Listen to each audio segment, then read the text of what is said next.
ذالکا، کیوں خدا کی کتاب کو نہیں مانتے تورات کو؟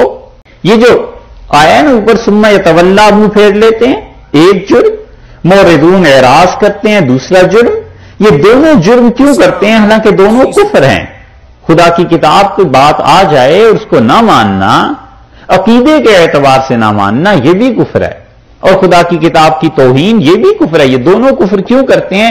ذالک بانہم، یہ اس لیے کرتے ہیں کہ وہ کہتے ہیں، قالو، وہ کہتے ہیں کہ لن تمسنا النار، ہمیں جہنم میں آنا ہی جانا ہی نہیں، جہنم ہمیں چھوئے گا ہی نہیں، الا ایامن، مگر چند دن ہیں، معدودات، گنتی کے چند ایک دن رہیں گے. ہم کوئی کافر تھوڑا ہی ہیں، وہ سرے سے اپنے کفر کے ہی قائل نہیں، وہ کہتے ہیں ہم کافر نہیں. جو کافر ہے وہ ہمیشہ جہنم میں رہے.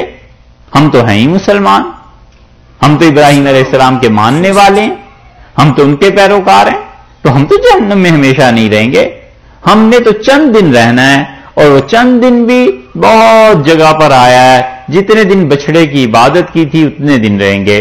ایک گروہ کہتا ہے کہ ہفتے میں 7 دن ہوتے ہیں، 7 دن رہیں گے، بس ایک ہفتہ پورے ہفتوں کو کور کر لے گا، اور ایک جمعہ پورے جمعوں کو کور کر لے گا. اور جو اس سے بھی زیادہ مہربان ہوئے ہیں اپنی قوم کے لیے، وہ کہتے ہیں کہ یوم السبت، ہفتے کا دن، اس دن تو اللہ تعالیٰ بھی کچھ نہیں کرے گا، اس دن کوئی جہنم نہیں ہے، باقی 6 دن جہنم میں رہیں گے. علیہ باللہ، جتنے منہ اتنی باتیں. اللہ نے فرمایا اچھا یہ چیزیں ہیں، کہتے ہیں کہ لن تمسنا النار الا ایاما معدودات، اور یہ ہے کہ ہم جہنم میں رہیں گے مگر کچھ دن کے لیے. اللہ نے فرمایا وغرہم فی دینہم. 2 جواب اس کے دیے.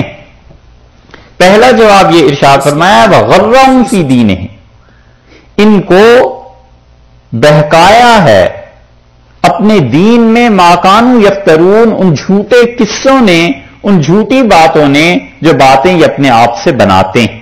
یہ جو جھوٹے قصے بنا رکھے ہیں نا، من گھڑت روایات، انہوں نے ان کو غرے میں ڈال دیا ہے اپنے دین کے معاملے میں.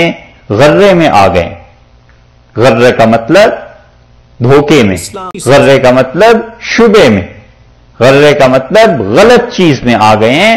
انہوں نے کہا ہمارا تو دین اتنا اچھا ہے، اور اس دین کے لیے پھر جھوٹ بھی گھڑ لیا، اور اس جھوٹ کی وجہ سے سمجھتے ہیں ہم تو بخشے ہی جائیں گے، ہمارا کیا ہے. افسوس ہے کہ مسلمانوں میں بھی ایسی چیزیں آ گئیں، اور ایسے ایسے ظالم پیدا ہو گئے ہیں جو اپنے مریدوں کو بڑی آسانی سے کہہ دیتے ہیں کہ فکر نہ کرو، قیامت میں ہم سنبھال لیں گے، فکر نہ کرو، اللہ کے ہاں ہم جواب دے لیں گے. ایسے ایسے جملے کہتے ہیں. نماز غلط پڑھتے ہیں، اور کوئی مقتدی کہہ دے کہ حضرت یہ نماز ایسے نہیں ایسے، کہتے ہیں فکر نہ کرو ہم جواب دے لیں گے، بس تم اپنا کام کرو. یہ اس قسم کے جملے بتاتے ہیں کہ انسان اپنے دین کے بارے میں کتنا لاپرواہ ہے. اللہ کے ہاں اپنا جواب دینا مشکل ہے. کجا یہ کہ باقی لوگوں کا جواب دے، اور کجا یہ کہ کسی کا آدمی ذمہ اٹھائے کہ تم بے فکر رہو، اللہ کو جواب دے لیں گے. حق تعالی شانو کے ہاں گرفت ہوگی تو پتا چلے گا کہ اللہ کے ہاں کسی کی پیش نہیں جاتی، صرف وہی ہے جو فضل فرمائے اور جس کو اجازت دے دے کچھ کہنے سننے کی، تو وغیرہ تو کون بول سکتا ہے. وغرہم فی دینہم ما کانوا یفترون. پہلا جواب یہ دیا ہے کہ انہیں بہکاوے میں ڈال دیا ہے، بہک گئے ہیں اپنے دین کے بارے میں، وہ جھوٹ جو گھڑتے رہتے ہیں نا، اس جھوٹ کی وجہ سے.